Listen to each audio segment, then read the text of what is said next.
Do we have a culture of fear or courage? Because if there's a culture of fear, it's going to inhibit people, especially new people who are unsure of whether they can speak up and be a leader in the context that you provided. That's why I love the concept of carefrontational conversations. I'm having the conversation with you or whoever because I care. I can have a legacy as simple as leaving the world in a better place. If we all look out for one another and we all strive to leave the world in a better place, what could the world look like? That's love. Love brings out the best of the human. We learn to live with love.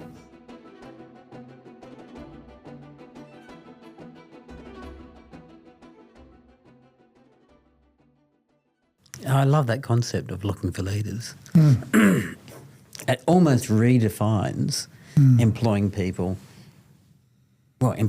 period. And I think that takes, let me just use it, I made this up, an apex leader. So if everyone's a leader, there's somebody at the top who's ultimately accountable. Responsible For that business and all of its people. Yes. So there's one person at the top. If they're all leaders, there's the person who's ultimately responsible does set the tone,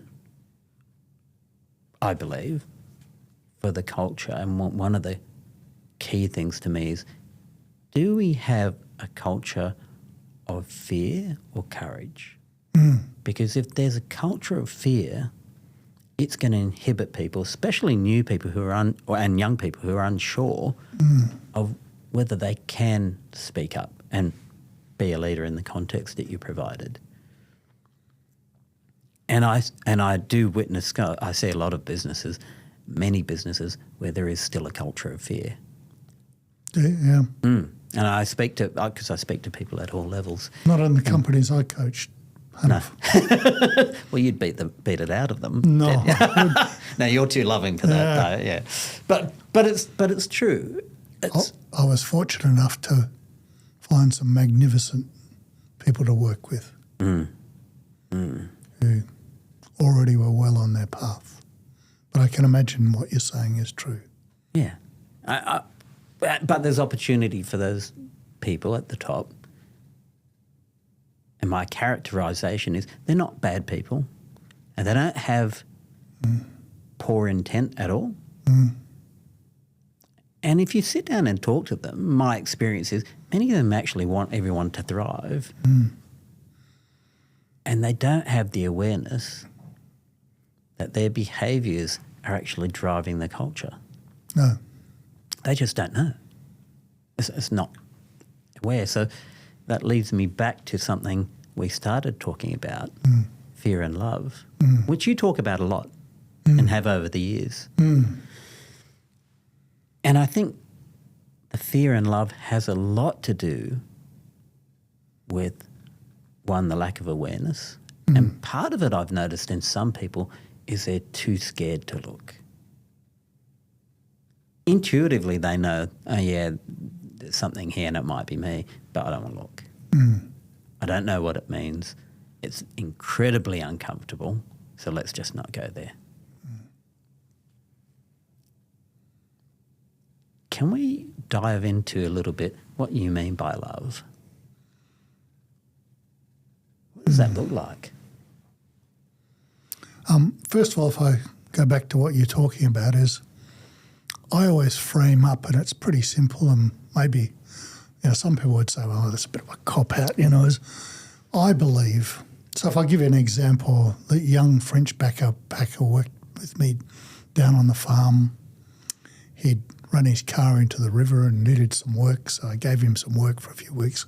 Really got to like him and the girl he was travelling with, and they got a new car after working with me and set off on their journey up north. Anyhow, to cut a long story short, he ended up working in this terrible place up on Wyndham. It sounded like a terrible place. He spoke to me about the kind of tyrant business you're talking about, the guy ruled by fear, and sadly, One day they kept operating the conveyor belt while they were maintaining it, and he got his hand stuck in there and lost half his hand. Whoa. And this guy then immediately went to cover up, and probably shouldn't say too much on air. It's still an ongoing court case, but that was an environment he described as tyrannical and fearful, and it's one where the leader, tells, doesn't ask, where you're made to feel or talk to as if you're wrong, your opinion doesn't matter, you are talked badly to, and you're not appreciated, you're not thanked. You're there to collect your wage, do your job, and you'll do it as you're told to do it, rather than. So my young friend knew it was wrong to do what he was doing, but that was the way he was told to do it. And that's that environment of fear, a culture of fear, a culture of that doesn't improve. And, the opposite of that is the culture I suspect you would run, Hanif, of encouraging, appreciating the people that work for you, of wanting to see them grow, to wanting to see them thrive, to wanting them to live, to care about them as a human being and a person, and to be there if they're going through a difficult patch. They're more than a worker. They're human beings. They're not human doings. So, fear, a culture of fear is where there's a persecutor and there's a victim and there's a, maybe somewhere in there's a rescuer. In that triangle, you're not good enough. I'm not good enough. I'm not okay. There's judgment. There's no learning. There's regularly speaking down to a culture I suspect you're talking about, that of we get by. To get by, profit is what matters. Profit is what matters. Versus a culture or learning to live with love, which is I'm okay, you're okay. We are all, I loved how Nicole Kidman said the other day after her divorce, we're all better when we look out for one another. And in a business, in a team, we are so all better when we look out for one another. When we're clear on the behaviours that matter, how we're going to work together here, how we're going to support and encourage one another, how, as you say, we're so much more than the 40 hours a week or whatever it is we work. There's another whole bunch of hours where things are going on for us that may be working or not working. That is great if somebody at work asks you, how are you doing? And we all have periods where maybe life isn't going the way we'd like it to go. And to have a colleague at work say, how are you doing? Let's have a cup of coffee. How good? How good? And that's back to that concept of everybody's a leader, looking out for our buddies, supporting our buddies. And I think that's what keeps teams together. That's what keeps people together. And that's what matters beyond the... business must be profitable, but there's so much more to a business than profit. Well, I think the outcome for a business, my experience has been, is way better when everybody's cohesive and you do have, we look after each other and we're all better off if we look after each other and look out for each other. Definitely. Yep. So can we talk still more about the fear and love thing? Because and we'll take it out of the business context, because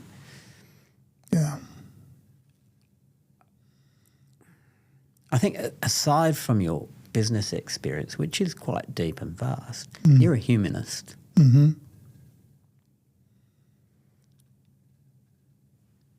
And so whenever I have a conversation with you, many times it comes down to very human things. It's a bunch of behaviours, and I still feel the need to unpack a bit more about ourselves and how you see that. And talking about, all right, well, we all have fears of some sort. Mm-hmm. What are the things you think we should remember in trying to move from fear to love? And what does that actually look like? Because I can say to you honestly, if you'd had this conversation, fear to love, with me 20 years ago, I wouldn't have understood what you were talking about. Yeah. I would have heard the words. And I think inside of me, I would have acknowledged there's something in that. But beyond that, it would have been lost. It's as if the terms are too broad. I understand the context of fear to some degree. I didn't understand the concept of love. I've not come from that background. So it's totally foreign to me. What does that even mean? What does it look like? What could it look like? So if I couldn't anchor around what that could look like, I wouldn't know how to move from here to here. So fear is a triangle when you chunk it up. And if you chunk up the world, really, we choose as human beings to live with fear or with love. The example I use sometimes, and the one that I guess is really topical because it's happening right now, the triangle of fear is persecutor, victim, rescuer. So it plays out in the Gaza at the moment. So Hamas and Israel take turns each at being the persecutor, justifying their persecution for religious purposes, and the other becomes the victim. So 2 years ago, Israel was the victim. They turned it on the head. They become the persecutor, and since then the people of Gaza and Hamas have been the victim. And in the middle of all that, the US attempts to play rescuer,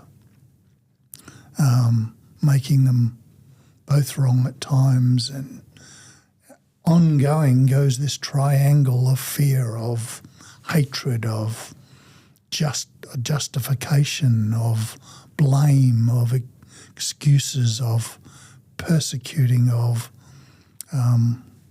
making wrong. And it is destructive. Everyone can see it. It's a beautiful example of destruction. No winners. Just an ongoing sense of hate and what is it? I'm okay, but you're not okay. Of I'm good enough, but you're not good enough. Of and it just keeps going in this vicious circle. And I suspect, despite what Mr. Trump says, this war is not over because it's rooted in fear. If you chunk up love is we're all better when we look out for each other. Beautiful Nicole Kidman. Love is I'm okay, you're okay. Love is I own, that beautiful model of Orbed, ownership, accountability, responsibility, is the or.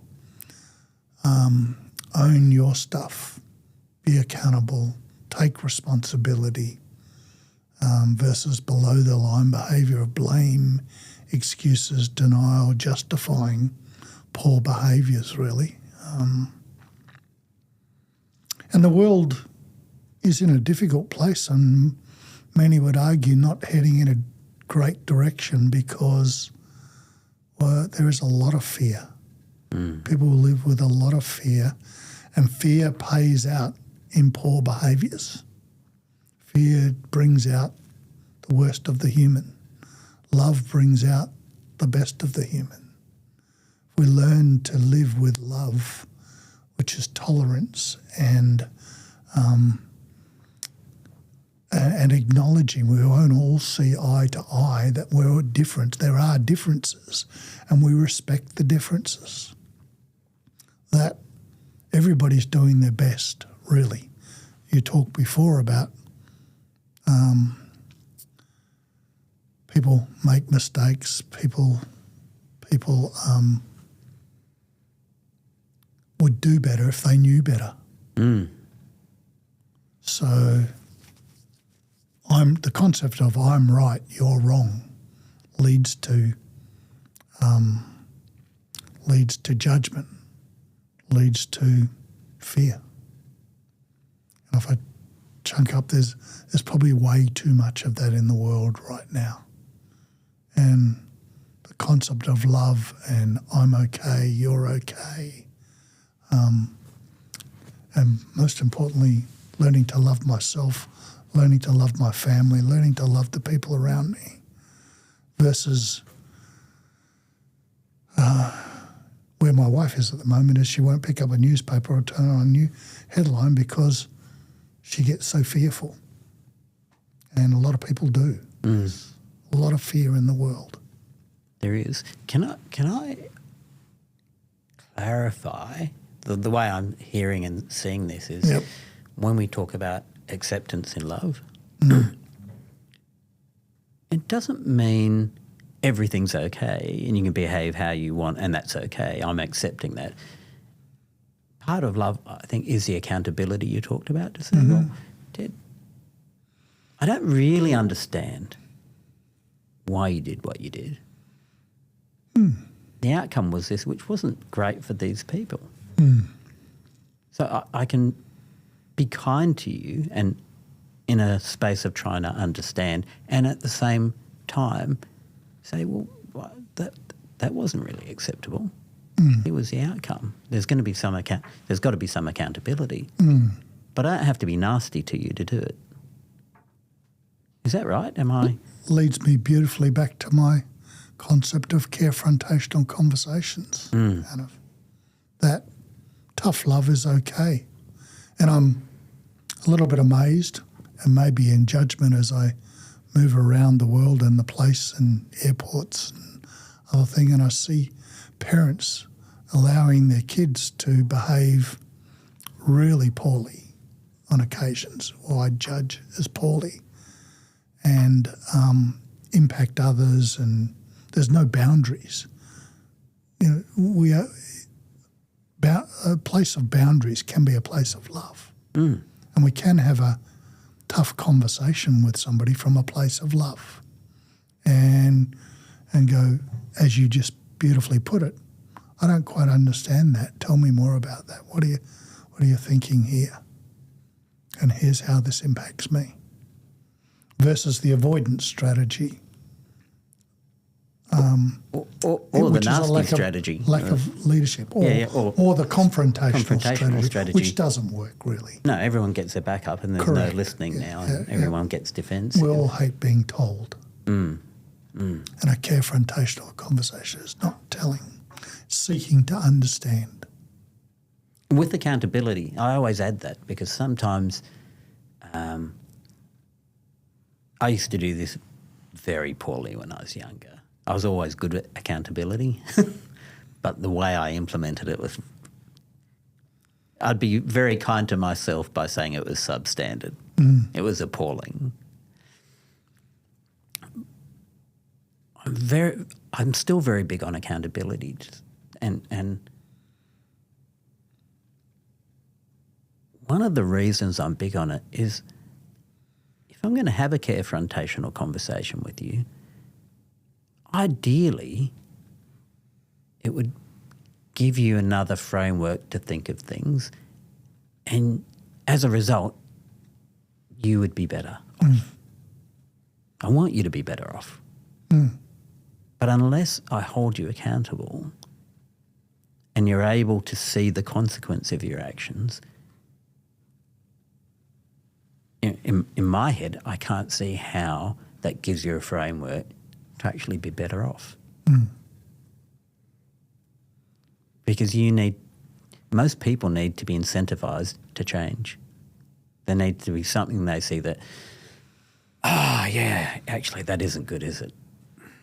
Maybe I've got to have a reason to change or to pivot a little bit. And I think accountability is a great tool because it's a window from which somebody can observe the consequences of their own actions in a safe space. Correct. And make a choice, which goes to their values, of course, because they might say, oh, I don't care. That says a lot about you. Maybe you'll grow through that, but maybe you're not the person right now I need to be around, which is also, becomes a personal choice. That's why I love the concept of carefrontational conversations.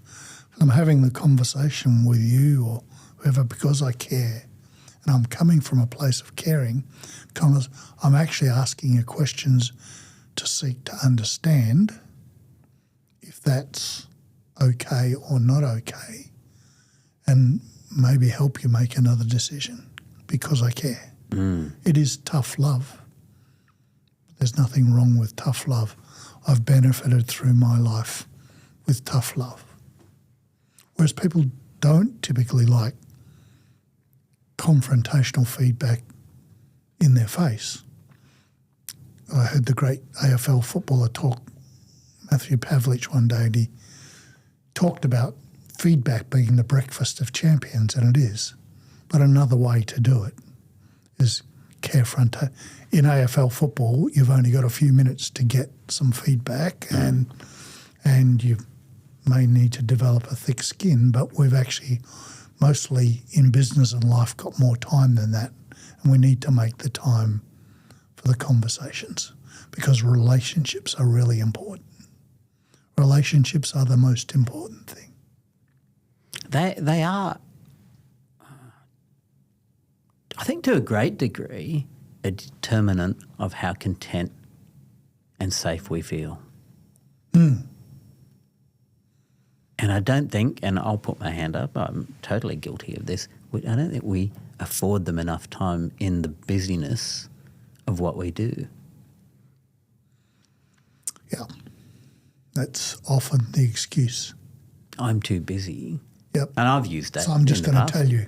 Yeah. And I'm impatient. I've got a whole days of, I've got phone calls waiting, I've got emails, I've got things I've got to do, and I don't have the time to sit here and have this conversation.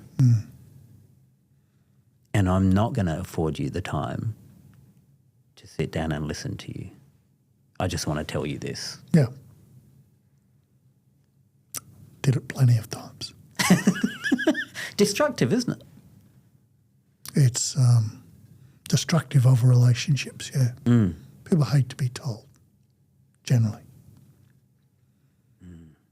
So I think that definitely applies to everybody on the planet, and I suspect to people who are in business even more so,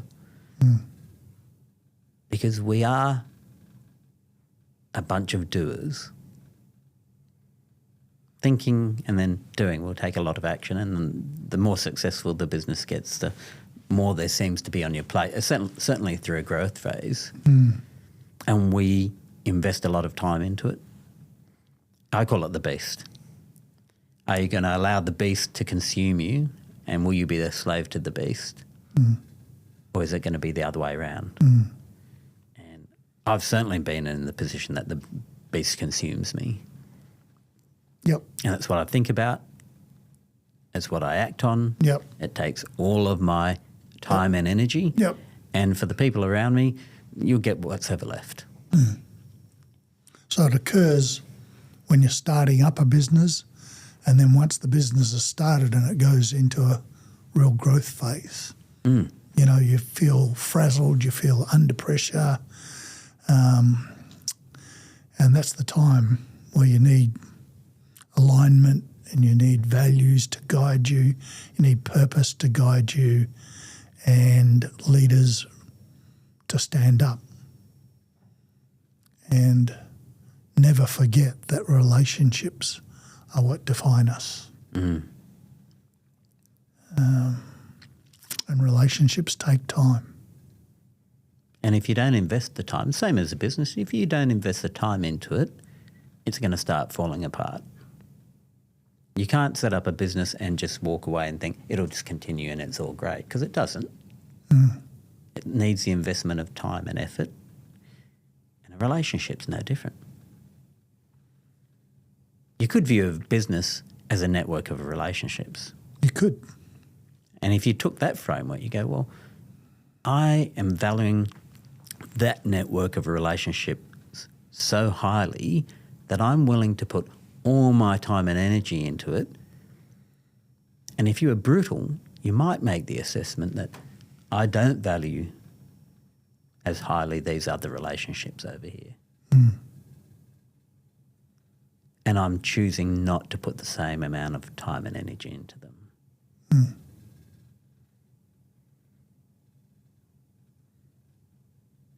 And for a whole bunch of reasons, I would challenge anybody to say that's not true. Even on my own brutal reflections, and I'm saying this in public, it's probably very dangerous, but it's a learning for me.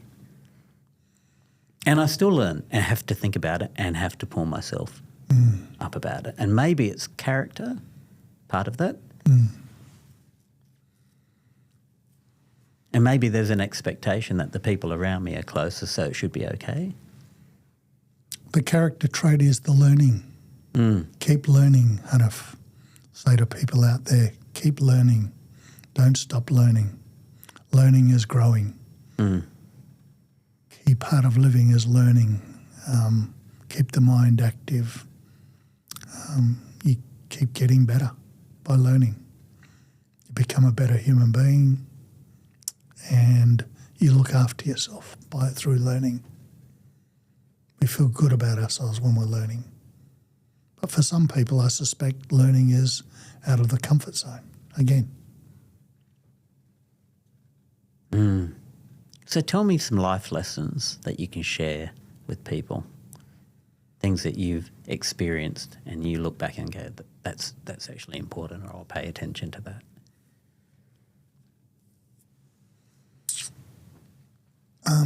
Fear holds us back. So recognize, this is the self-awareness stuff. So, the 4 fatal fears. Fear of failure. So fear of failure will hold us back. We don't take risks. We hold ourselves back, keep ourselves small, keep ourselves in that comfort zone. If you fear failure, it'll hold you back and keep you down. And fear of being wrong. So again, I need to be right. So I won't speak up. I won't verbalise. Unless I'm certain, unless it's clearly correct, I won't do it or say it. Whereas actually life is the opposite of that probably. We learn from mistakes and sometimes it's okay to fail fast and learn. Fear of rejection, one I continue to work on. High need for acceptance. I need to be loved by everyone. Therefore, it didn't probably do that for me, but it'll keep you from having the tough conversations, from being a leader, because I need to be loved by everyone, and leadership is not a popularity contest. And I think I'll add to that, if you don't mind, leadership isn't about me.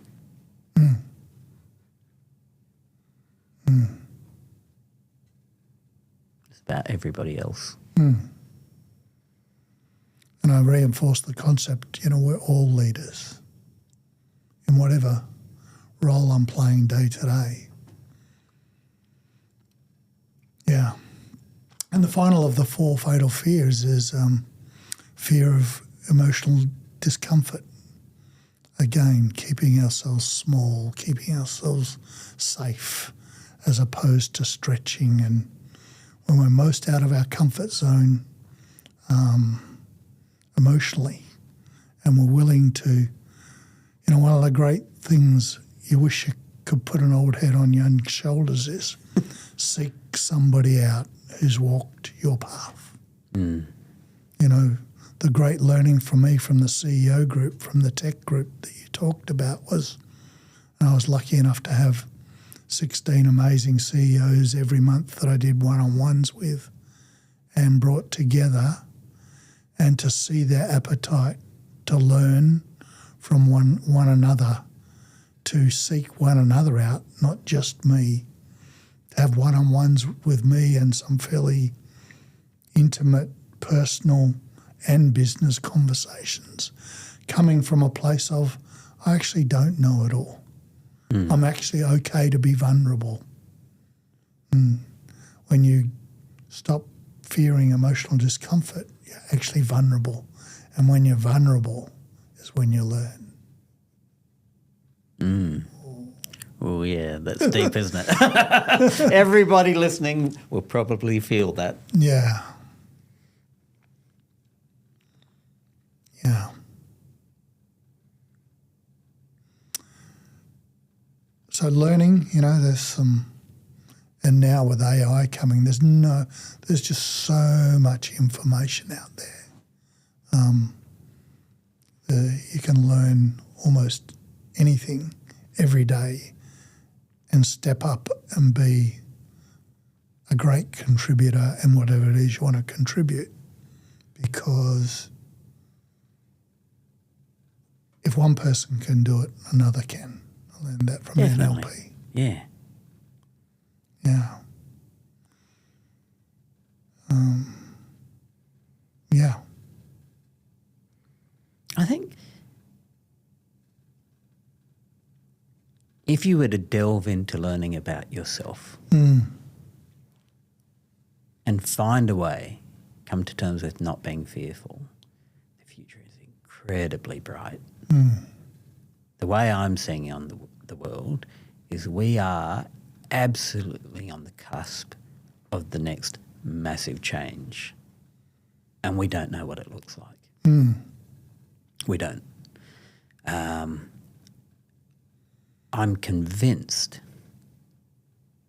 that the humanistic element will be the key driver, and those people who can embrace themselves and be more self-aware and grow and be better humans will thrive in whatever that new environment is.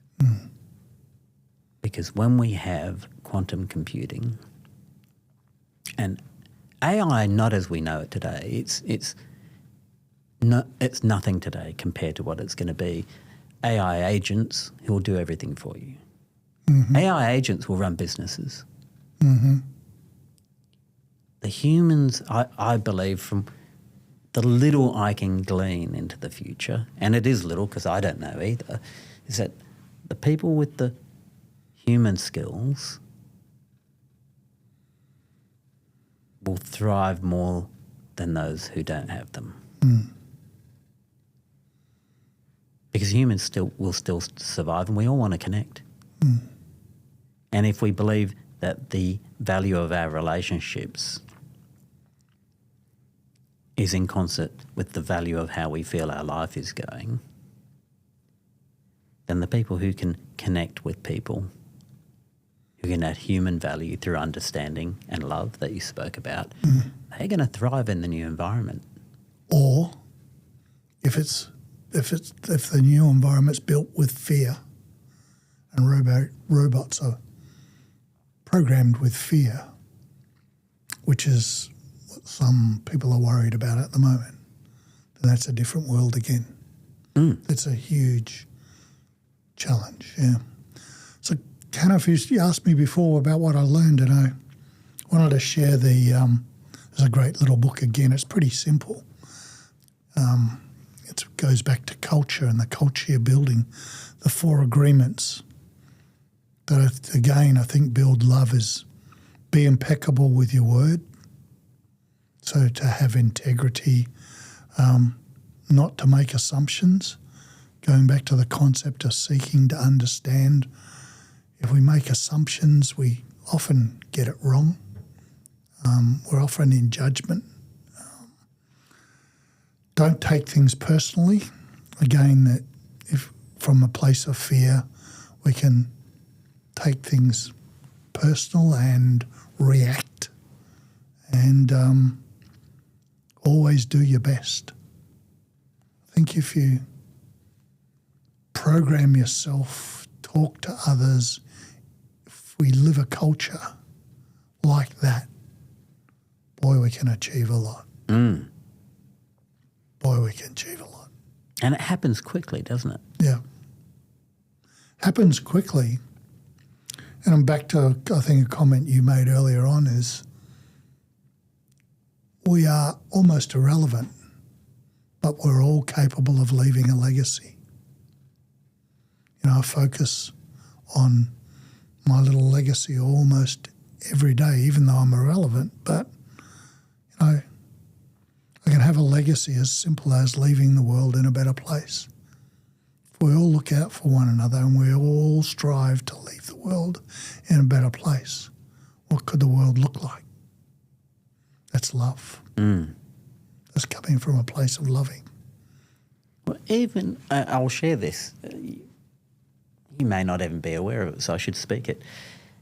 Even through the conversations that I've had with you over the years, that's changed the way that I've interacted with people. So other people have benefited from it. And it's allowed me to pass on what I've learned from you to other people. And they've benefited from it. They've passed that on. So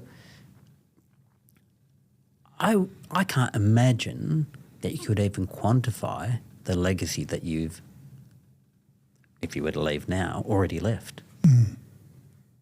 Because it's like it's a network. That is very gracious of you. I'm very grateful, Hanif. It's been a privilege. The second half of my career, you know, outside of the financial stuff, I help some people hopefully financially, but second half of my career working with CEOs, I felt like I've impacted on a multiplier effect them, their families and their businesses. And it is highly rewarding. And again, I'd say to people who are listening to this podcast is mentoring, looking out for others, supporting others, learning to be a buddy, seeking to understand and encouraging and supporting another human being is very rewarding. It's highly rewarding. And have fun. And I think we forget to have fun. Yeah. Sometimes we get very serious. Yeah. And what do you do for fun? What do I do for fun? My fun thing is my big 5.5 acres of garden down south where I get into and I sweat and do things that are different to what I've done most of my life. That's fun for me. Doesn't involve a lot of laughter. It involves playing with reticulation and plants and things I don't understand, so it stretches me. But and I play some sport and do lovely things with my wife. You know, we had a lovely reflective dinner last night. That's fun. Relationships are fun. So there's fun. I could laugh more. I'm a serious kind of guy. I learn from you. We better spend some more time having dinner and wine. Yeah. Thanks for all your insights, Ted. Really appreciate the time you've spent. Really appreciate the opportunity, Hanif. You're most welcome.